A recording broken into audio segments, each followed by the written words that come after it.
We believe that thriving communities start with full plates, and food insecurity is very prevalent. It's hidden in plain sight.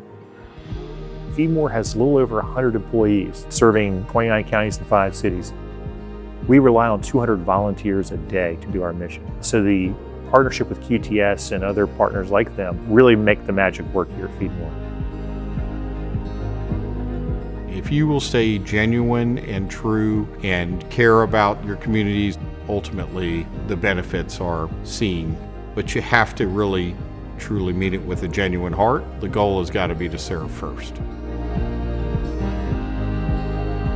I've learned so much and grown closer to people that I work with just by talking to them while serving at the food bank, and I think it's a very important part of QTS.